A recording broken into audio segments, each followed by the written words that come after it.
যখন আল্লাহ তাআলা আমাদেরকে দুনিয়াতে প্রেরণ করলেন, আমাদের আলমে আরওয়াহের জগতের কথা আমাদের মনে নাই। দুনিয়াতে আসার পর একদল মুসলমান, একদল হিন্দু, একদল খ্রিস্টান, একদল ইয়াহুদি, একদল নাসারা ভাগ হয়ে গেছে, ঠিক কিনা বলে? কেউ মসজিদের আজান শুনিয়া মসজিদের দিকে দৌড়ায়, আবার কেউ ওই হিন্দুদের গির্জার দিকে দৌড়ায়, কেহ মন্দিরের দিকে দৌড়ায়, কেউ মূর্তিকে পূজা করে মূর্তির সামনে মাথা নত করে, কেউ বা আল্লাহর সামনে মালিককে হাজির মনে করিয়া সেজদা দেয়, ঠিক কিনা বলেন? আল্লাহ বলে, বান্দা আমি আল্লাহ আলমে আরওয়াহের জগতে পারতাম তোমাদেরকে আলাদা আলাদা করিয়া আমি আল্লাহ তাআলা কাউকে জান্নাত কাউকে জাহান্নাম দিতে পারতাম। আমি আল্লাহ যদি আলমে আরওয়াহের জগতে ভাগাভাগি করে দিতাম, ওই আলমে আরওয়াহের জগতে রূহের আমাকে প্রশ্ন করতো, আল্লাহ আমাদেরকে কেন জান্নাত দিলেন, তাদেরকে কেন জাহান্নাম দিলেন? জাহান্নামীরা প্রশ্ন করতো, আমাদেরকে কেন জাহান্নাম দিলেন আর তাদেরকে কেন জান্নাত দিলেন? জানতে চাই। আমি আল্লাহ যেন প্রশ্নের সম্মুখীন না হই, এই জন্য আমি আল্লাহ দুনিয়ার জমিনটাকে পরীক্ষার হল বানাইয়া এই দুনিয়ার জমিনে তোমাদেরকে পাঠাইয়া বুঝাইতে চাইলাম যে তোমরাই তোমাদের পরীক্ষার হলে তোমাদের রেজাল্ট ঘোষণা করো, তোমরা তোমাদের হিসাব কষে নাও, তোমরাই যেন বুঝতে পারো তোমরা জান্নাতি না জাহান্নামী। এখন আমরা আমাদের কর্মের ফলে আমরা বুঝতে পারি আমরা জান্নাতি না জাহান্নামী, ঠিক কিনা? আমাদের কর্মের দিকে তাকাইলে আমাদের কি বিশ্বাস হয় যে আমরা জান্নাতি? কি বলেন? আমরা জান্নাতের আশাই করতে পারলাম না। আমাদের কর্মের দিকে তাকাইলে আমরা জান্নাতের আশা করতে পারি না। এজন্য আল্লাহ বলে, বান্দা তোমাদেরকে দুনিয়াতে প্রেরণ করলাম তোমরাই যেন বুঝতে পারো তোমরা জান্নাতি না জাহান্নামী। আল্লাহ পাক রব্বুল আলামিন বলেন, পাঠাইলাম ইবাদতের জন্য। দুনিয়া তোমাদের মাকসাদ না, আখিরাত হলো তোমাদের মাকসাদ। আমাদের উদ্দেশ্য হলো আখিরাত, ঠিক কিনা বলেন? আমাদের উদ্দেশ্যই হলো আখিরাত, আমাদের মাকসাদ হলো আখিরাত। কিন্তু আমরা দুনিয়া পাইয়া, দুনিয়ার ক্ষমতা পাইয়া, দুনিয়ার সম্পদ পাইয়া, সন্তান পাইয়া, দুনিয়ার নারী পাইয়া, দুনিয়ার গাড়ি পাইয়া আমরা দুনিয়াকে প্রাধান্য দিলাম, আখিরাতকে আমরা পেছনে ফেললাম, ঠিক কিনা বলেন? আল্লাহ পাক রব্বুল আলামিন বলেন, বাল তুসিরুনাল হায়াতাদ দুনিয়া ওয়াল আখিরাতু খায়রু ওয়া আবকা।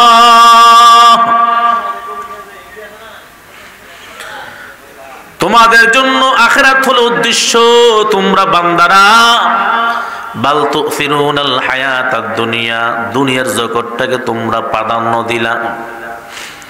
কিন্তু দুনিয়ার জগৎটা, দুনিয়ার জমিনটা হলো অস্থায়ী, আর আখিরাতের জিন্দেগি হলো চিরস্থায়ী, ঠিক কিনা? বাল তুসিরুনাল হায়াতাদ দুনিয়া ওয়াল আখিরাতু খায়রু ওয়া আবকা। আল্লাহ বলতেছে তোমরা আখিরাতকে প্রাধান্য দিতে, আখিরাতকে প্রাধান্য না দিয়া দুনিয়াকে প্রাধান্য দিয়েছো, অথচ দুনিয়ার তুলনায় আখিরাত হলো উত্তম, আর আখিরাত হলো চিরস্থায়ী। আখিরাত কি? আল্লাহ পাক রব্বুল আলামিন বলেন, এ দুনিয়ার মুসলমান ভালো করে শোনো, এই দুনিয়ার জগৎ আমার আল্লাহ পাক রব্বুল আলামিন বানাইলেন পরীক্ষার হল। আল্লাহ বান্দাকে ইচ্ছা দিয়া দিলেন, বান্দা তুমি ইচ্ছা করলে নেকের কাম করতে পারো, ইচ্ছা করলে গুনাহের কাম করতে পারো। যখন আমি আল্লাহ তোমাকে ডাক দিব কবরে আসার জন্য, তখন তোমার জন্য তিনটা প্রশ্ন আমি আল্লাহ ছুড়ে দিলাম। যদি দুনিয়ায় থাকিয়া রবের ইবাদত গোলামি বন্দেগী করে আসতে পারো তাহলে 3 প্রশ্ন তোমার কবরে সহজ হয়ে যাবে। আর যদি তুমি রবের ইবাদত গোলামি দাসত্ব না করো তাহলে ওই কবরের জিন্দেগিটা তোমার জন্য বড় কঠিন হয়ে যাবে, ঠিক কিনা? আল্লাহ পাক রব্বুল আলামিন দুনিয়াতে পাঠাইলেন ইবাদতের জন্য, বরঞ্চ আমরা দুনিয়ার জমিনটাকে প্রাধান্য দিলাম। মায়ার নবী বলেন, দুনিয়ার মানুষ ভালো করে শোনো, দুনিয়া আর আখিরাতের মধ্যে পার্থক্য। কোন বান্দা হাতের মধ্যে একটা সুই নিল, এই সুইটাকে নদীর মধ্যে চুবা দিল, চুবা দিয়া যখন সুইটা আবার উঠাইলো, উঠাইয়া তাকায়া দেখলো বান্দার সুইয়ের মধ্যে সামান্য একটু পানি, ঠিক কিনা? এ মুসলমান শোনো শোনো,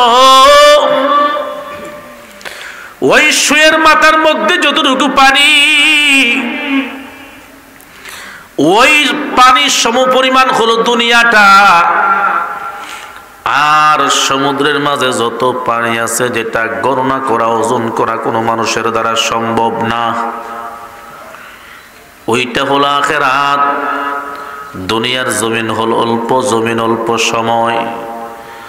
আর আখিরাতের জিন্দেগি হলো যার শুরু আছে কোনো শেষ নাই, তা মাপার কোনো ওজন পা দাড়ি পাল্লা কায়েম করার কারো ক্ষমতা নাই, ঠিক কিনা বলেন? 60-70 বছর জিন্দেগির ক্ষমতা পাইয়া যারা আজকে আখিরাতের জিন্দেগির কথা বলে গেলাম, আজকে বাড়ি করলাম, গাড়ি করলাম, সম্পদ গড়াইলাম, বিল্ডিং গড়াইলাম, ইমারত গড়াইলাম, ওই যে আল্লাহর একজন পাগল বান্দা নাম হলো বাহলুল, ওই বাহলুল পাগল সবসময় কোনো ঘর না, কোনো বাড়ি না, গুরুস্থানে কবরস্থানে সময় কাটাইতো, গাছে সময় কাটাইতো, কবরস্থানে সময় কাটাইতো। মানুষ প্রশ্ন করতো, তোমার মতন পাগল তো দুনিয়ার জমিনে আর একটাও নাই, কেন আমি পাগল? বলে, তুমি পাগলের জন্য, মানুষ পাগল গাড়ির জন্য, মানুষ পাগল বাড়ির জন্য, মানুষ পাগল দুনিয়ার জন্য, আর তুমি পাগল এমন পাগল, তুমি সব সময় কবরস্থানে সময় কাটাও। বাহলুল পাগল জবাব দে, দুনিয়ার মানুষ শোনো, আমি খুঁজে খুঁজে দেখলাম যারা দুনিয়ার পাগল, যারা গাড়ি করলো, বাড়ি করলো, নারী করলো, ক্ষমতার পাগল, তাদের মতন পাগল আর কেউ নাই। তোমরা মনে করতেছো আমি পাগল, না না, আমি সব সময় আল্লাহর পাগল, আমি মালিকের পাগল, আমি দুনিয়া গড়াই নাই, আমি দুনিয়ার চাকচিক্যময়ের পাগল না, আমি একমাত্র পাগল আখিরাতের। আমি আখিরাতকে মনে করিয়া, কিয়ামতের কথা মনে করিয়া, হাসরের ময়দানের কথা মনে করিয়া আমি পাগল। কোনদিন গাড়িও গড়লাম না, আমি বাড়িও গড়াইলাম না, আমি স্ত্রীরও পাগল না, আমি সম্পদেরও পাগল না। কারণ কি জানো? এই দুনিয়ার জমিনটা হলো অস্থায়ী, আর আখিরাতের জিন্দেগি হলো চিরস্থায়ী। এই অস্থায়ী জীবনের জন্য আমি বাড়ি করলাম না, আমি গাড়ির জন্য পাগল না, আমি ক্ষমতার জন্য পাগল না, আমি একমাত্র মাওলার জন্য পাগল। মাওলা যদি আমার হইয়া যায়, এই দুনিয়ার জমিন আমার লাগবে না, আখিরাতের জমিন, জান্নাতের বাগান আমার জন্য বরাদ্দ। দুনিয়ার ঘর আমার আপন না, এই কবর হলো আমার আপন, গুরুস্থান হলো আমার আপন। এই অন্ধকার কবরে আমাকে আসতেই হবে। এই জন্য যেই ঘরটা আমার জন্য আপন ঘর, আমি সব সময় এই আপন ঘরের কাছে সময় কাটাই, যাতে করে এই কবর আমার সাথে ভালো ব্যবহার করে। যার সাথে এই কবরের সাথে সম্পর্ক নাই, কবরে আসার পরে বান্দার সাথে কবর ভালো ব্যবহার করবে না, ঠিক কিনা? এ মুসলমান ইমানদার,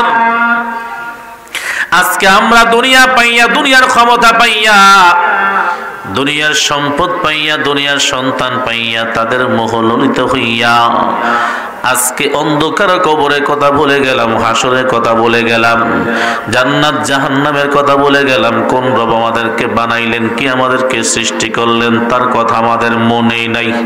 ঠিক কিনা বলেন? আল্লাহ পাক রব্বুল আলামিন বলেন, মান কানা ইউরিদুল আজিলাতা আজ্জালনা লাহু ফিহা মা নাশাউ লিমান নুরিদ সুম্মা জাআলনা লাহু জাহান্নামা ইয়াসলাহা মাদমুমান মাদহুরা।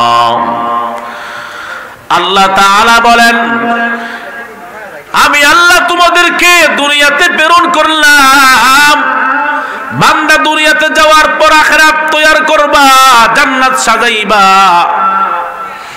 কিন্তু তোমরা দুনিয়াতে যাওয়ার পর দুনিয়ার ক্ষমতার প্রতি লোভবান হইয়া, দুনিয়ার সম্পদের প্রতি লালিত হইয়া আজকে আখিরাত তোমরা পেছনে ফেলে দিলা। দুনিয়াতে যাওয়ার পর যারা মান কানা ইউরিদুল আজিলাতা আজ্জালনা লাহু ফিহা মা নাশাউ লিমান নুরিদ, যেই বান্দারা দুনিয়াতে যাবার পর দুনিয়া চাইবা, দুনিয়ার সম্পদ পাইবা চাইবা, আমি আল্লাহ তাদের মধ্য থেকে কাউকে আমি আল্লাহ দুনিয়া দিয়া দেব, দিয়া এইভাবে ছাড়বো না, আমি আল্লাহ পরীক্ষা করব। ঠিক কিনা বলেন? সম্পদ যাদেরকে আল্লাহ দিয়েছে আমরা মনে করি এগুলো আমরা এমন ভাবে পাইছি, এইগুলো হলো আমাদের সবচাইতে আপন। ঠিক কিনা বলেন? আল্লাহ বলে, সাবধান সাবধান, সম্পদ পাইছো আমি আল্লাহর পক্ষ থেকে পরীক্ষা। সন্তান পাইছো, ওই সন্তান তোমার জন্য পরীক্ষা। ক্ষমতা পাইছো, এই ক্ষমতা তোমার জন্য পরীক্ষা। এই বন্ধু তুমি চেয়ারম্যান হইছো, মেম্বার হইছো, এটা তোমার জন্য পরীক্ষা। ঠিক কিনা বলেন? সমাজের ভিতরে তোমার মতন সম্পদওয়ালা কেউ নাই, তুমি মনে করিও না তুমি বড় সম্পদশালী হয়ে গেছো, তুমি সম্পদ দিয়ে বাইচ্চা যাইবা। আল্লাহ বলে, না না, বান্দা যেই বান্দা সম্পদ চাইবা, দুনিয়া চাইবা, আমি আল্লাহ সবারে দেই না, যাকে দেই সম্পদ দিয়ে আমি আল্লাহ পরীক্ষা করি। ঠিক কিনা বলেন? মান কানা ইউরিদুল আজিলাতা আজ্জালনা লাহু ফিহা মা নাশাউ লিমান নুরিদ। আমি আল্লাহ দুনিয়ার জমিনে যারা সম্পদ চায়, দুনিয়া যারা চায়, আমি আল্লাহ তাদের মধ্য থেকে যাকে ইচ্ছা দিয়া দেই, দেওয়ার পর আমি আল্লাহ তাকে পরীক্ষা করি। সুম্মা জাআলনা লাহু জাহান্নামা, আমি আল্লাহর পরে এই বান্দা সম্পদ পাওয়ার পর সম্পদ যদি ভালো কাজে ব্যয় না করে, আমি আল্লাহ তার জন্য জাহান্নাম তৈয়ার করে রাখছি। এই জাহান্নামে না ফরমান কিভাবে ঢুকবে শোনো শোনো। আল্লাহ বলে, সুম্মা জাআলনা লাহু জাহান্নামা ইয়াসলাহা মাদমুমান মাদহুরা, ওই না ফরমান জাহান্নামে অপদস্থ লাঞ্ছিত অবস্থায় প্রবেশ করবে। জুতার মালা গলায় দিয়ার পরে জাহান্নামে নেওয়া, এইভাবে না। আজ যারা সম্পদের মালিক হইলাম, বড় পরীক্ষা।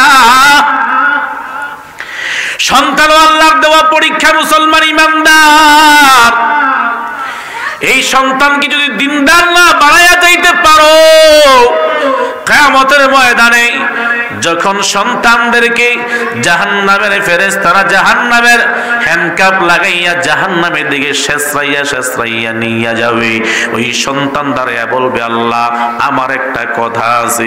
আল্লাহ বলবেন, কি কথা? সন্তানরা বলবে, আল্লাহ আমাদের কথা হলো আমরা আজকে জাহান্নামে যাই কেন বলেন? আল্লাহ বলবে, জাহান্নামের কাজ করছো কেন, এই জন্য জাহান্নাম দিলাম। সন্তানরা ডাইকে বলবেন, আল্লাহ কি কাজ করলে জান্নাতে যাওয়া যায়, কি কাজ করলে জাহান্নামে হয়? বলে, মিথ্যা, সুদ, ঘুষ, বেনামাজি অবস্থায় আসলে জাহান্নাম ছাড়া কোনো উপায় নাই। এই সন্তানরা ডেকে বলবি, আল্লাহ আমার মা বাবা কই, তাড়াতাড়ি হাজির করে দেন। যদি আমার মা বাবারা আজকে আমাদেরকে সঠিক পথে পরিচালনা করতো, আমার মা বাবা যদি আমাদেরকে নামাজি বানাইতো, আমার মা বাবা যদি আমাকে দ্বীনের শিক্ষা দিত, আজকে আমরা জাহান্নামী হইতাম না। আমার মা বাবা জিন্দেগিতে কোনোদিন আমাদেরকে নামাজের কথা বলেন নাই, জিন্দেগিতে কোনোদিন রোজার কথা বলেন নাই, মা বাবা জিন্দেগিতে কোনোদিন কোরআন শিক্ষা দেন নাই, মা বাবা কোনোদিন দ্বীনের পথে আমাদেরকে ডাকেন নাই। আজকে আমরা জাহান্নামী হইলাম, দিন চিনি নাই। আমরা জাহান্নামী হইলাম, মসজিদ চিনি নাই। আমরা জাহান্নামী হইলাম, মাদ্রাসা চিনি নাই। আমরা জাহান্নামী হইলাম, কোরআন তেলাওয়াত করতে পারি না। ও আল্লাহ, আমরা জাহান্নামী হওয়ার মূলত কারণ হলো মা বাবা। ওই মা বাবাকে আগে জাহান্নামে নেও, তারপরে আমাদেরকে জাহান্নামে নিও। বুঝবেন ঠেলা ওই সময়, এত সহজে পার হওয়া যাবে না। সম্পদের পাহাড় করে দিয়ে গেছো, সন্তানকে দিনদার না বানায়া সন্তানকে সম্পদ দিয়ে গেছো। মনের ভিতরে টেনশন, হায় আফসোস। একটা মাত্র ভিটা, একখানি মাত্র সম্পদ, একখানি মাত্র জমিন, আমার সন্তান হলো 4 জন। এই 4 জনকে যদি 4টা বাড়ি না বানাইয়া দিতে পারি, তাহলে মরেও কলজাটা ঠান্ডা হবে না। বলে কিনা বলেন? এ সন্তানের বাবা, ভালো করে শোনো, তোমার জবান দিয়া তোমার দিল এই সাক্ষী দেয়, তুমি তোমার সন্তানদেরকে জমি দিয়া গেলে, তুমি তোমার সন্তানদেরকে বাড়ি বানায়া দিয়া গেলে, তোমার সন্তানদেরকে গাড়ি বানায়া দিয়া গেলে, তুমি মরলে তোমার কলিজা পচবে, কলিজা শান্তি হবে না। না, আমার আল্লাহ বলেন, মায়ার নবীর হাদিস সাক্ষী, মায়ার নবী বলেন, সন্তানকে দিনদার না বানায়া দিতে পারলে কবর তোমার সাথে ভালো ব্যবহার করবে না। ঠিক কিনা? সন্তানকে দিনদার বানায়া দেওয়া লাগবে, সম্পদ না। সম্পদ আছে, মসজিদ চিনো না, সম্পদ থাকার পরে মাদ্রাসা চিনো না, দান সদকা তোমার দ্বারা হয় না। এই সম্পদ দুনিয়ার জমিনে দিয়া গেলা, কিয়ামতের ময়দানে সম্পদ তোমার বিষাক্ত সাপ আকারে তোমার সামনে হাজির হইয়া তোমার গলার মধ্যে পেঁচাইয়া তোমার চেহারার মধ্যে সবল মারবে আর বলবে, আমি তোমার সম্পদ, আমি তোমার সন্তান, আমি তোমার মাল, আমি তোমার রেখে আসা গচ্ছিত সম্পদ। আজকে সম্পদকে তুমি ভালো কাজে না লাগার কারণে আমি সম্পদ আজকে তোমার জন্য সাপ আকার ধারণ করিয়া তোমাকে আমি তোমার কপালে চেহারায় সবল মারতেই থাকবো। এর মুসলমান ইমানদার, আল্লাহ পাক রব্বুল আলামিন যাকে সম্পদ দিয়েছেন, আল্লাহ বলে পরীক্ষায় নিযুক্ত করলাম। ওই যে কারুনকে আল্লাহ সম্পদ দিয়েছে, আল্লাহ পরীক্ষায় নিযুক্ত করেছে। ওই কারুন পরীক্ষা পাশ করতে পারে নাই। কারুনের সম্পদ আজও পর্যন্ত মাটির নিচে ডুবতেছে, কিয়ামত পর্যন্ত মাটির নিচে ডুবতেই থাকবে। ঠিক কিনা? আল্লাহ পাক রব্বুল আলামিন বলেন, এজন্য মুসলমান ইমানদার শুনো, যারা দুনিয়ার জমিন চাই আমি আল্লাহ দুনিয়ার জমিন দিয়া দেই, সবাইকে দেই না, যাকে দিয়ে আমি আল্লাহ পরীক্ষা করে নেই। ওই যে তাকায়া দেখো,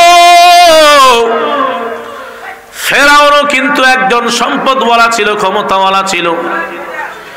ফেরাউন এমন ক্ষমতা পাইছে, ক্ষমতা পাইয়া একদিন নিজেকে নিজে রব্বুকুমুল আ'লা, এই ফেরাউন নিজে একজন বড় খোদা দাবি করছে। ঠিক কিনা বলেন?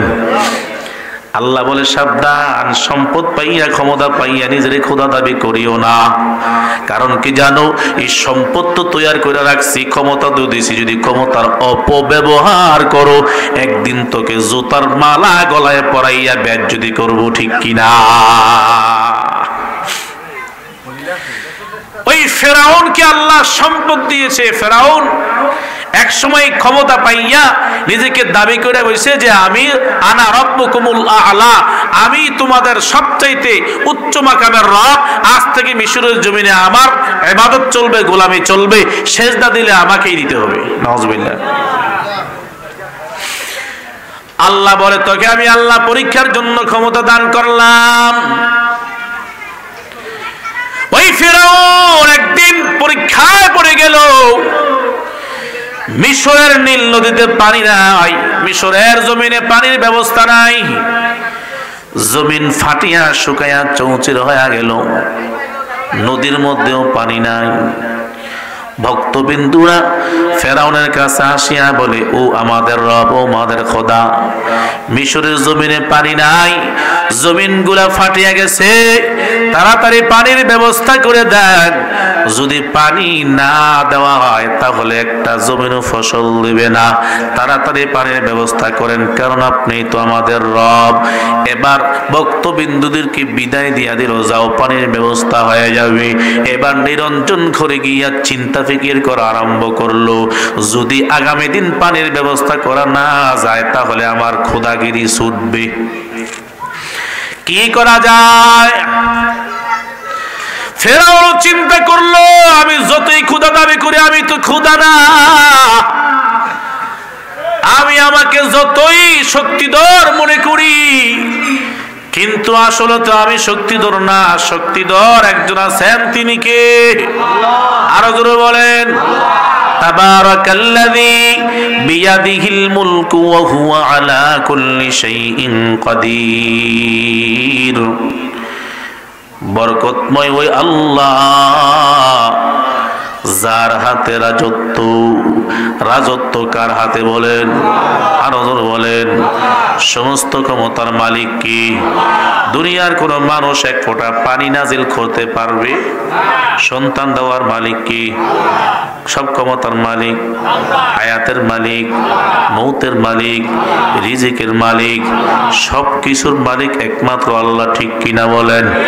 তাহলে ওই আল্লাহকেই সেজদা দেওয়া লাগবে, ঠিক কিনা বলেন?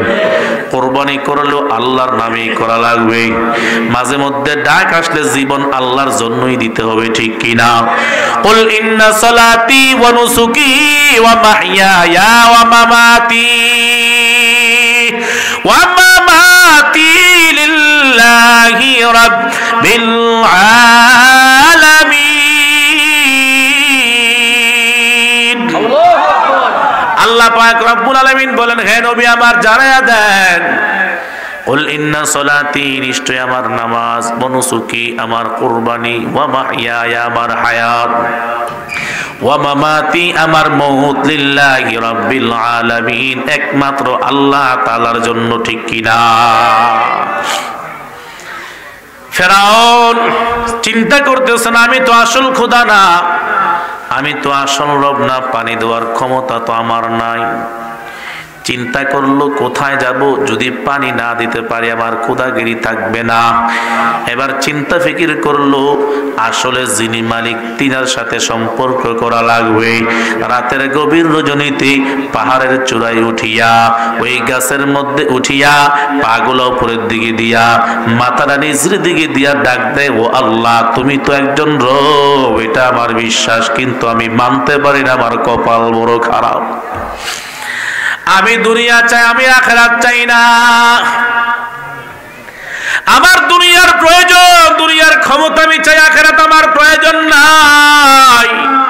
আমাকে আপনি দুনিয়া দিয়া দেন, আখিরাতে আপনি যা মনে চায় আমাকে তা কইরেন। আল্লাহ বলে, মান কানা ইউরিদুল আজিলাতা আজ্জালনা লাহু ফিহা মা নাশাউ লিমান নুরিদ। আল্লাহ বলে, যা দিয়া দিলাম সবরে দেই না, তোরে পরীক্ষার জন্য দিলাম। যদি পরীক্ষায় ফাঁস না করস, সুম্মা জাআলনা লাহু জাহান্নামা, আমি আল্লাহ তোর জন্য জাহান্নাম অবধারিত করে রাখলাম। ইয়াসলাহা মাদমুমান মাদহুরা, ওই জাহান্নামে তোর মতন নাফরমানেরা অপদস্থ, লাঞ্ছিত, বেয়াজ্জতি হইয়া প্রবেশ করবি। যারা ক্ষমতা পাইয়া ক্ষমতার অপব্যবহার করবি, ক্ষমতা পাইয়া আল্লাহকে ভুলে যাবি, নবীকে ভুলে যাবি, নবীর ইজ্জতের বিরুদ্ধে কথা বলবি, আল্লাহর ইজ্জতের বিরুদ্ধে কথা বলবি, ওলামায়ে কেরামদের বিপক্ষে কথা বলবি, তোর মতন নাস্তিক মুরতাদদেরকে আমি আল্লাহ জুতার মালা গলায় দিয়া সাইজ করতে আমি আল্লাহর বেশি সময় রাখবে না, ঠিক কিনা বলেন? আল্লাহ পাক রব্বুল আলামিন বলেন, যা দিয়া দিলাম। ও আল্লাহ, মিশরের জমিনে পানি নাই, পানির ব্যবস্থা করে দেন। নীল নদীতে পানির ব্যবস্থা নাই, পানির ব্যবস্থা করিয়া দেন। আপনার কাছে আমার এটাই চাওয়া। আমি তো নিজেকে রব্বুল আলা, সমস্ত বড় রব, সবচাইতে বড় খোদা বলে আমি নিজেকে দাবি করেছি। আমার রক্তবিন্দুরা যদি পানি না পায় আমার খোদাগিরি ছুটিয়া যাবে। আপনি আমাকে দুনিয়া দেন, আমার আখিরাত লাগবে না। আল্লাহ বলে দিয়া দিলাম। লম্বা বড় ঘটনা। ওই ফিরআউন আল্লাহর কাছে চাইয়া পাহাড়ের চূড়ার থেকে নিচের দিকে নামে আর নীল নদীর দিকে বারবার তাকায়। আল্লাহ দোয়া কবুল করছিনি, আল্লাহ দোয়া কবুল করছিনি। বারবার তাকায় নীল নদীর দিকে। হঠাৎ করে আল্লাহর এক বান্দা গন্তুক আইসা ফেরাউনকে প্রশ্ন করে, ও ফেরাউন, আমার একটা আবদার, একটা বিচার। ফেরাউন বলে, তোর বিচার টিচার শোনার কোনো সময় নাই। এই দিক দিয়ে নীল নদীতে পানি নাই, পানির ব্যবস্থা না হলে ক্ষুধাগিরি থাকবে না, বড় টেনশন। এই টেনশনে পড়িয়া বারবার নীল নদীর দিকে তাকায়। আল্লাহর বান্দা বলে, ফেরাউন আমার বিচারটাকে করে দাও। ফেরাউন বলে, বিচার করার সময় নাই। হঠাৎ করে নীল নদীর দিকে তাকায়া দেখে নীল নদ থেকে পানির ফোয়ারা উঠতেছে। আল্লাহু আকবার। এবার মনের মধ্যে একটু শান্তি। এবার ফেরাউন আল্লাহর বান্দার দিকে তাকায়া বলে, কি বিচার বলো? আল্লাহর বান্দা বিচার দেয়, হে ফেরাউন ভালো করে শোনো, তোমার কাছে আমার বিচার। কোন গোলাম যদি নিজের মনিবকে মনিব বলে না মানিয়া নিজে গোলামকে মনিব বলে স্বীকার করে দাবি করে, তোমার ফেরাউনের আদালতে তার বিচার কি হতে পারে বলো? ফেরাউন ডাইকে বলে, এমন নাফরমান কুলাঙ্গার আছে দুনিয়ার জমিনে, মনিবকে মনিব বলে মানে না। আল্লাহর বান্দা বলে, হ্যাঁ হ্যাঁ এরকম কুলাঙ্গার আছে। এবার ফেরাউন ডেকে বলে, কি বলো? বলে, হ্যাঁ এবার বিচারটা করে দাও না। যে গোলাম নিজেকে গোলাম দাবি না করিয়া নিজেকে মনিব দাবি করে, মনিবকে মনিব স্বীকার না করিয়া নিজে গোলাম হইয়া গোলাম নিজেকে মনিব বলে দাবি করে, তাহলে তোমার আদালতে তার বিচারটা কি হতে পারে? ফেরাউন বলে, আমার আদালতে বিচার হলো তাকে এই নীল নদীর মধ্যে চুবাইয়া ডুবাইয়া মারা। বিচার বলছেন নি? আল্লাহর বান্দা বলেন, সত্যি? বলে, হ্যাঁ। তাহলে একটু লিখিয়া দেন। ফেরাউন বলে, কাগজ পাবে কোথায়, কলম পাবে কোথায় লিখিয়া দেওয়ার জন্য?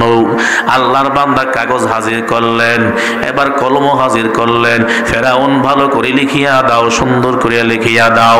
ফেরাউন লিখলো, কোন গোলাম যদি নিজের মনিবকে মনিব বলে স্বীকারোক্তি না দিয়া, স্বীকার না করিয়া গোলাম নিজেকে মনিব বলে দাবি করে, আমি ফেরাউনের আদালতে তার বিচার হলো নীল নদীর মধ্যে চুবাইয়া মারা। সুন্দর করে লিখে দিছে। এরে মুসলমান ইমানদার, আল্লাহর বান্দা চলে গেছে কাগজের টুকরা নিয়া। ওইদিকে নীল নদীর পানি ভরপুর। আল্লাহ বলে, যাকে চাই তাকে দেই, কিন্তু দিয়া আমি আল্লাহ পরীক্ষা করি। এরে মুসলমান ইমানদার, আজকে দুনিয়া পাইছি, দুনিয়ার ক্ষমতা পাইলাম, দুনিয়ার সম্পদ পাইলাম। সম্পদ পাইয়া আমি আমাকে আর চিনতে পারি না, রূপ পাল্টায় গেছে। ঠিক কিনা বলেন? আগে ছিল রাখাল, এখন হইছে সম্পদের অধিকারী। এখন তাকে ধরাও যায় না, ছোঁয়াও যায় না। ফকিন্নির পোলায় মেম্বার হইছে, চেয়ারম্যান হইছে, এখন তার কাছেই যাওয়া যায় না। ঠিক কিনা বলেন? এ মুসলমান ইমানদার, আজকে সমাজের শিক্ষিত মানুষের কোনো দাম নাই। যার টাকা আছে তার দাম বেশি আছে। ঠিক কিনা বলেন? যার টাকা আছে সমাজের মাতবর সেই হয়, সৎকর ঘুষখোর মসজিদের কমিটি হয়, সভাপতি হয়। ঠিক কিনা বলেন? ওই ফেরাউন শিক্ষা নাই, দীক্ষা নাই, সম্পদের অধিকার। আল্লাহ বলে, সম্পদ পাওয়ার পর সমাজের অসহায় গরিব মানুষকে এখন আর চোখেই লাগে না। আসমানের দিকে তাকাইয়া তাকাইয়া হাঁটে, নিচের দিকে তাকানোর কোনো সময় নাই। সন্তান 4-5টা হয়েছে, এখন তার মতন শক্তি ধরার কেউ নাই বলে আমার 5টা ফোলা 5টা লাঠি নিয়ে যদি সামনে আগাই, কারো বাপের বেড়া নাই সামনে আগানোর, ঠিক কিনা বলেন? এমন ক্ষমতা দেখাইও না রে ভাই। আল্লাহ বলে আমি আল্লাহ সন্তান দিয়েছি তুমি বড়াই করার জন্য না, আমি আল্লাহ সম্পদ দিয়েছি বড়াই করার জন্য না। তুমি যদি সন্তানকে আল্লাহর উপরে হাওলা করে দাও, তুমি যদি এই সম্পদকে আল্লাহর উপরে হাওলা করে দাও, দুনিয়ার কোন বাপের বেটা নাই তোমার সম্পদ হরণ করার জন্য, ঠিক কিনা বলেন? দুনিয়ার কোন বাপের বেটা নাই তোমার সন্তানকে একটা চিমটু দেওয়ার জন্য। যদি সন্তান পাইয়া, সম্পদ পাইয়া, ক্ষমতা পাইয়া নিজে যদি অন্যায় করো, জুলুম করো, নির্যাতন করো, গরিব অসহায় মানুষের উপরে নির্যাতন করো, আল্লাহ বলে আমি আল্লাহ নির্যাতন সহ্য করব না। ইন্না বাতশা রাব্বিকা লাশাদীদ, আমি আল্লাহর ধরা বড় শক্ত ধরা, ঠিক কিনা? আল্লাহ পাক রব্বুল আলামিন দিয়া দিলেন, যাও ক্ষমতা দিলাম। ওই ফেরাউন ক্ষমতা পাওয়ার পর রাজত্ব পরিচালনা করলো। 4 থেকে 450 বছর পর্যন্ত রাজত্ব চালাইলো, একদিনও ঠান্ডাও হয় নাই, কাশিও হয় নাই। কারণ কি জানো? এই ফেরাউন আল্লাহর থেকে আখিরাত চাই নাই, দুনিয়া চাই আনিছে। আল্লাহ দুনিয়া দিয়া দিছে, আখিরাত তার জন্য বরবাদ হয়ে গেছে। আল্লাহ বলে ক্ষমতা দিয়া দিলাম, এক সময় দেখবি তোর কপালে জুতার পিটা, ঠিক কিনা বলেন? যদি ক্ষমতার অপব্যবহার করো, জুলুম করো, নির্যাতন করো, আমি আল্লাহ জুতার মালা গলায় দিয়া এই ক্ষমতা থেকে নামাইতে আমি আল্লাহর 1 সেকেন্ড সময়ও লাগবে না, ঠিক কিনা? জনগণের ঘন দুলাই যখন পড়বে তো পরিধানের কাপড়টা নিয়েও পালন করার সুযোগ পাবে না, ঠিক কিনা বলেন? লম্বা বড় ইতিহাস। এই ফেরাউন এই ক্ষমতা পাইয়া নিরীহ মানুষের উপর অত্যাচার, জুলুম, নির্যাতন কতই না করলো, কত মায়ের বুক খালি করলো, কত রক্ত জড়াইলো, কত শিশু সন্তানদেরকে হত্যা করলো, জবাই করলো, কত কালিমা পড়নেওয়ালাকে সুলির মধ্যে চড়াইলো, কত কালিমা পড়নেওয়ালাদেরকে অগ্নিকুণ্ডলিতে নিক্ষেপ করলো। আল্লাহর সহ্য হয় নাই। একদিন যখন মূসা পয়গম্বর কালিমার দাওয়াত দেয়, এবার ফেরাউনের মাথা গরম হয়ে গেল। মূসা কোন রবের ইবাদতের দায়িত্ব পালন নিল? আমি তো সবচেয়ে খোদা, বড় খোদা, মিশরের জমিনে আমার মতন বড় খোদা কেউ হতে পারে না। মূসা পয়গম্বরের শত্রু হয়ে গেল। কি করা যায়? মূসা নবীকে যদি আটকানো না যায়, তাহলে এক সময় আমার খোদাগিরি চলে যাবে, ছুটে যাবে। এই চিন্তা ফিকির করিয়া মূসা পয়গম্বরকে হত্যা করার জন্য পরিকল্পনা করলো। আল্লাহ পাক রব্বুল আলামিন বলেন, ও পয়গম্বর, ওই ফেরাউন আপনাকে হত্যা করার জন্য সে তার দলবল নিয়ে বড় ফিকির। আপনি এই মিশরের জমিনে আর থাকতে পারবেন না, হিজরত করা লাগবে পয়গম্বর। আল্লাহ পাক রব্বুল আলামিনের অর্ডার পাওয়ার পর মূসা আলাইহিস সালাতু ওয়াস সালাম তার 12টা গোত্র নিয়ে হিজরত করা আরম্ভ করলেন। ওই নীল নদীর কিনারায় পারে যখন দাঁড়াইলেন, আল্লাহর কাছে আবদার করলেন, ও আল্লাহ, এই নীল নদীর পারে দাঁড়াইলাম, শুধু পানি আর পানি, কিভাবে পার হব? আল্লাহ বলে, আপনার হাতে যে লাঠি আছে, ওই লাঠি দিয়ে আপনি আঘাত করেন, আঘাত করতে দেরি, রাস্তা বের হতে দেরি হবে না। সুবহানাল্লাহ। আপনার হাতের লাঠি দিয়ে আঘাত করেন, রাস্তা হতে দেরি হবে না। মূসা পয়গম্বর হাতের লাঠি দিয়া যখন নীল নদী আঘাত করলেন, সাথে সাথে রাস্তা হয়ে গেল। গোত্র হলো 12টা, রাস্তা হলো একটা। 12টা গোত্র একই রাস্তা দিয়া যাবে না, না। মূসা পয়গম্বর বলেন, আল্লাহ, গোত্র হলো 12টা, রাস্তা লাগবে 12টা। আল্লাহ বলে, আবার আঘাত করেন, 12টা রাস্তা হয়ে যাবে। আল্লাহর নবী যখন আবার পানিতে আঘাত করলেন, লাঠি দিয়ে 12টা রাস্তা হয়ে গেল। এই রাস্তা দিয়া যখন মূসা পয়গম্বর সহ তার দলবল সহ রাস্তা দিয়া উপরে চলবে, মধ্যখানে গেলেন। হঠাৎ করে যখন ওই ফেরাউনের কানে আওয়াজ পৌঁছলো, মূসা পয়গম্বর তার দলবল সহ নিয়া হিজরত করে চইলা যাইতেছে। এবার ফেরাউন বলে, চলো আমরাও যাই, তাকে আটকানো দরকার। পেছনে পেছনে আসলেন, লম্বা ইতিহাস। নীল নদীর কিনারায় দাঁড়াইলেন, মূসা পয়গম্বর সহ দলবল নিয়ে ওই পার চলে গেল। এবার ফেরাউন চিন্তা ভাবনা করা আরম্ভ করলো, যদি এই নীল নদ দিয়া কোনো রাস্তা না থাকে, মূসা পয়গম্বর তার দলবল সহ এখান দিয়া পার হইতো না, চলো আমরাও চলো। আল্লাহ বলে, আল্লাহ তাআলা জিব্রাইলকে পাঠাইলেন, যাও তাড়াতাড়ি যাও, এই ফেরাউনকে আর ছাড় দেওয়া যাবে না। এবার ফেরাউন যখন রাস্তা দিয়ে হাঁটতে হাঁটতে নীল নদীর মধ্যখানে আসে, কাছাকাছি আসে, জিবরাইল বলে আল্লাহ অর্ডার করেন, আল্লাহ বলে আরেকটু সময় দাও, সুযোগ দাও। ইন্না বাতশা রাব্বিকা লাশাদীদ ইন্নাহু হুয়া ইউবদিউ ওয়া ইউঈদ। আল্লাহ পাক রব্বুল আলামিন জিবরাইল অর্ডার করলেন, ও জিবরাইল, এই ফেরাউন নাফরমান যখন নীল নদীর মধ্যখানে আসবে আর তাকে সুযোগ দিও না। যখন ফেরাউন তার দলবল সহ নীল নদীর মধ্যখানে হাজির হইল, আল্লাহ বলে জিবরাইল আর সুযোগ দিও না, রাস্তাগুলাকে বিলীন করিয়া দাও। জিবরাইল আলাইহিস সালাতু ওয়াস সালাম যখন রাস্তাগুলা বিলীন করে দিলেন, আল্লাহর অর্ডারে যখন রাস্তাগুলা বিলীন হইয়া গেল, এবার ফেরাউন তার দলবল সহ এই নীল নদীর মধ্যে ডুবতেছে আর ভাসতেছে, ডুবতেছে আর ভাসতেছে। এমন সময় হঠাৎ করে সেই ফেরাউনের মুখ দিয়ে বের হয়ে গেল, হে মুসা পয়গম্বর, আমরা বড় মহা বিপদে আছি, আমাদেরকে তুমি উদ্ধার করে নাও। যদি তুমি আমাদেরকে উদ্ধার করে নাও, আমরা তোমার উপরে তোমার হাতে হাত রেখে কালিমা পড়ে মুসলমান হয়ে যাব, ঈমানদার হয়ে যাব। এবার বলতেছে আমানতু বিরব্বি হারুনা ওয়া মূসা, সরাসরি বলে না আমি আমার রবের উপরে ঈমান আনলাম, বলতেছে হারুন এবং মূসার রবের উপরে ঈমান আনয়ন করলাম। জিবরাইল আলাইহিস সালাতু ওয়াস সালাম সামনে হাজির, খাতা কলম নিয়া, আল্লাহু আকবার, কাগজের টুকরা নিয়ে হাজির হয়ে গেল। দেখাইতেছে ফেরাউন, দেখ চিনতে পারস কিনা, এটা কার হাতের লেখা? ফেরাউন বলে এটা তো আমার হাতে লেখা। কি আছে পড়ে দেখ। ফেরাউন পয়টা শোনাইতেছে জিবরাইলকে, ও জিবরাইল, এর মাঝে তো লেখা কোন গোলাম যদি তার মনিবকে মনিব বলে স্বীকার না করিয়া গোলাম নিজেকে নিজে মনিব বলে দাবি করে, তুই ফেরাউনের আদালতে তার জন্য শাস্তি হলো নীল নদীর মধ্যে চুবাইয়া মারা। এবার জবাব দে, তুই কি আসল মনিব না তুই গোলাম? বলে আমি গোলাম। আল্লাহকে রবকে মনিবকে বলে আল্লাহ। তাহলে তোর আদালতে তোর লেখা অনুযায়ী তোর বিচার হলো, তুই আল্লাহকে আল্লাহ বলে স্বীকার করস নাই, রবকে রব বলে স্বীকার করস নাই।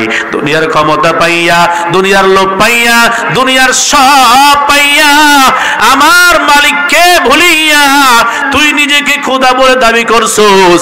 আমার আল্লাহর পক্ষ থেকে বিচার হলো তোকে আসি চুবাইয়া মারবি। আল্লাহ পাক রব্বুল আলামিন ওই নীল নদীর মধ্যে চুবাইয়া মারলেন আর দুনিয়ার মানুষকে জানাইয়া দিলেন, শোন, আমি আল্লাহ ফেরাউনকে দিয়া তোদের জন্য ইতিহাস করে রাখলাম। এই নাফরমানের শরীরটা, দেহটা আমি আল্লাহ কিয়ামত পর্যন্ত সংরক্ষণ করে রাখবো। কেন জানো? বলে এই ফেরাউনের মতন ক্ষমতা পাইয়া যারা আল্লাহ ভুলে যাবি, ফেরাউনের মতো ক্ষমতা পাইয়া যারা নবীর তরিকা বলে যাবি, ফেরাউনের মতো ক্ষমতা পাইয়া যারা নিরহ মানুষের উপর অত্যাচার জুলুম করবি, এই ফেরাউনের হালত অবস্থা আমি আল্লাহ যেরকম করছি তোদের হালত আমি আল্লাহ এরকমই করব। ঠিক কিনা বলেন? আমার আল্লাহ কিয়ামত পর্যন্ত এই ফেরাউনের লাশটাকে মমি করে রাখছেন। ফেরাউন ওই মিশরের জাদুঘরে এখনো দেখা যায়। আল্লাহ পাক রব্বুল আলামিন কিয়ামত পর্যন্ত এই লাশটাকে সংরক্ষণ করে রাখবেন, যাতে দুনিয়ার কাফের মুশরিক বেঈমানের দল এই ফেরাউনের লাশ দেখে ইতিহাস শুনে পড়ে পড়ে এই ফেরাউন থেকে গ্রহণ করতে পারে, এই ফেরাউন থেকে উচিত শিক্ষা গ্রহণ করতে পারে। যারা আল্লাহ ভুলে যাবি, আল্লাহর বিরুদ্ধে আইন করবি, যারা আল্লাহর বিরুদ্ধে কথা বলবি, আল্লাহ তাদেরকে দুনিয়াতে ছাড় দিলেও ছেড়ে দিবেন না, একদিন এমন ভাবে ধরবে পালায়ন করার রাস্তা খুঁজে পাওয়া যাবে না। ঠিক কিনা? এজন্য আমাদের একমাত্র উদ্দেশ্য হলো আখিরাত। দুনিয়ার জমিন হলো আখিরাত কামাইয়ের জায়গা রে ভাই। আল্লাহ পাক রব্বুল আলামিন বলেন, বাল তুসিরুনাল হায়াতাদ দুনিয়া ওয়াল আখিরাতু খায়রু ওয়া আবকা। দুনিয়ার জমিনটা আসল না, তোমরা এই দুনিয়ার জমিনকে প্রাধান্য দিয়েছো, বরং আখিরাত হলো উত্তম। আখিরাতের জিন্দেগি হলো চিরস্থায়ী জিন্দেগি রে ভাই, যে জীবনের শুরু আছে কোনো শেষ নাই। আর দুনিয়ার জিন্দেগি হলো ক্ষণস্থায়ী জিন্দেগি, এটা চিরস্থায়ী জীবন না। ঠিক কিনা জোরে বলেন? আল্লাহ পাক রব্বুল আলামিন বলেন, আল্লাহাকুমুত তাকাসুর হাত্তা যুরতুমুল মাকাবির। কাল্লা সাউফা তা'লামুন সুম্মা কাল্লা সাউফা তা'লামুন কাল্লা লাউ তা'লামুনা ইলমাল ইয়াকিন লা তারাউন্নাল জাহিমা সুম্মা লা তারাউন্নাহা আইনাল ইয়াকিন। দুনিয়া দুনিয়া সম্পদ সম্পদ সন্তান ক্ষমতা করতে করতে এক সময় তোমাদের কবরের সাথে মোলাকাত হয়ে যাবে, তোমরা বুঝতে পারবে না কখন তোমাদের মরণ হাজির হয়ে গেল। আল্লাহকুমুত তাকাসুর, দুনিয়ার প্রাচুর্যের ক্ষমতা আর দুনিয়ার লোভ লালসার প্রতিযোগিতা তোমাদেরকে আখিরাতের কথা থেকে ফিরে রাখছে। আল্লাহকুমুত তাকাসুর, তোমাদেরকে দুনিয়ার প্রাচুর্যের প্রতিযোগিতা ধ্বংস করে দিল। হাত্তা যুরতুমুল মাকাবির, এমনকি হঠাৎ করে তোমাদের কবরের সাথে সাক্ষাৎ হয়ে গেল। কাল্লা সাউফা তা'লামুন, এ বান্দা ভালো করে শোনো, অচিরেই তোমরা জানতে পারবে। দুনিয়ার জমিনে যা করে কবরে আসছো, কবরে টের পাইবা। হাত্তা যুরতুমুল মাকাবির কাল্লা সাউফা তা'লামুন সুম্মা কাল্লা সাউফা তা'লামুন, অচিরেই তোমরা জানতে পারবে দুনিয়ার জমিনে কি কর্ম করে আসছো। গুনাহ করে কবরে আসলে আল কবরু রাউযাতুম মির রিয়াজিল জান্নাহ আও হুফরাতুম মিন হুফারিন নার। মায়ার নবী বলেন, বান্দা তুমি যদি নেক আমল করে কবরে আসো, কবরটা তোমার জন্য জান্নাতের বাগান। আর যদি এক জাররা গুনাহ নিয়ে কবরে আসো, এই কবরটা তোমার জন্য জাহান্নামের টুকরা হয়ে যাবে। গুনাহগারের জন্য কবরটা এই 70 থেকে 99টা পর্যন্ত সাপ থাকবে রে ভাই। এক একটা সাপ যদি ধ্বংসন করে ভাই রে, কত শত শত বছর পর্যন্ত বিষের বেদনা থাকবে। আমার মায়ার নবী বলেন, বেনমাজির কবর, সুদখোরের কবর, ঘুষখোরের কবর, কত ভয়ঙ্কর কবর দুনিয়ার মানুষ তোমরা কি জানো?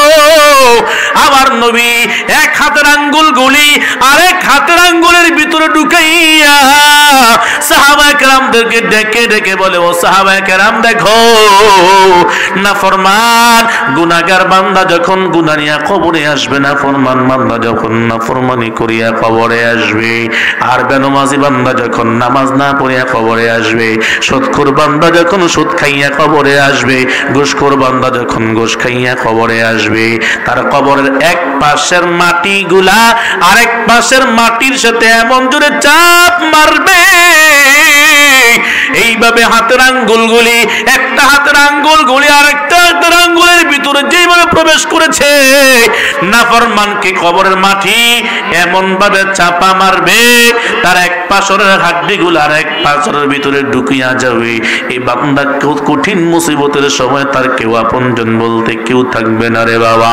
এই যুবক ভাই, পর্দার মা বোনেরা, হাতে পায়ে ধরে বলে যায়, যারা গুনার খাতায় নাম লেখাইয়া রাখছো, যারা বেনমাজির খাতায় নাম লেখাইয়া রাখছো, যারা জিনার খাতায় নাম লেখাইয়া রাখছো, যারা ঘুষের খাতায় নাম লেখাইয়া রাখছো, যারা সুদের খাতায় নাম লেখাইয়া রাখছো, মিথ্যার খাতায় নাম লেখাইয়া রাখছো, যারা দুর্নীতির খাতায় নাম লেখাইয়া রাখছো, পা দুটি আগায়া দাও, তোমার পায়ে ধরে বলে যায়, এখনো সময় আছে তওবা করার।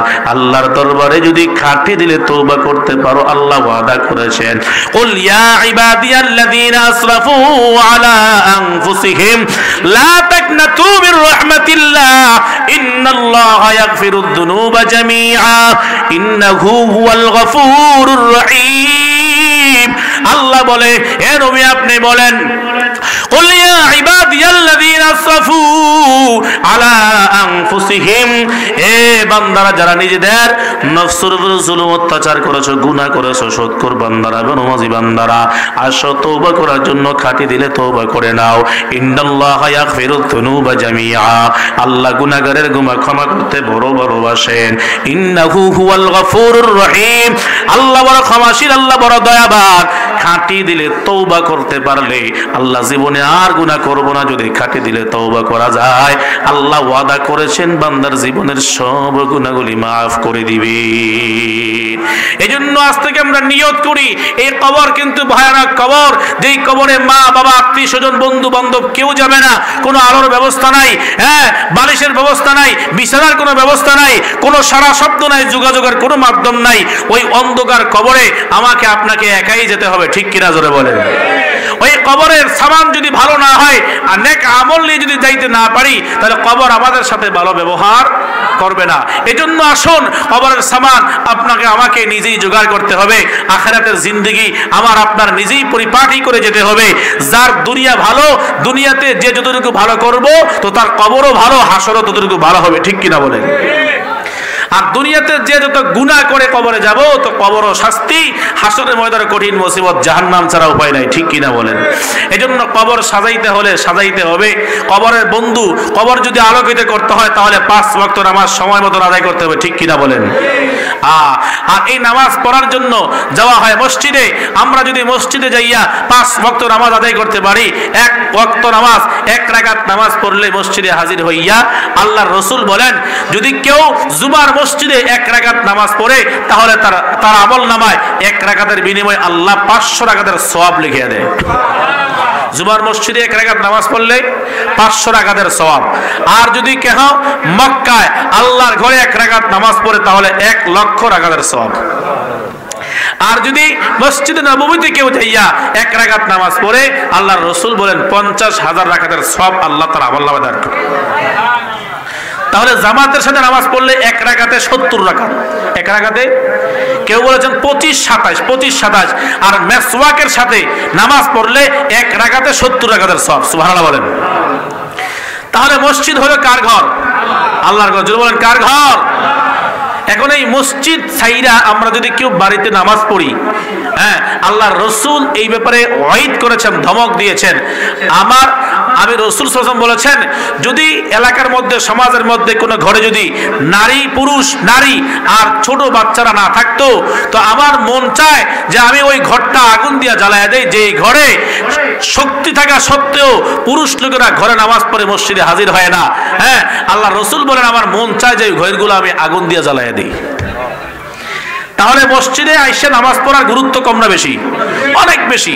এই আল্লাহর ঘর, আল্লাহর রাসূল বলেন মান বানা লিল্লাহি মাসজিদান বানাল্লাহু লাহু বাইতান ফিল জান্নাহ।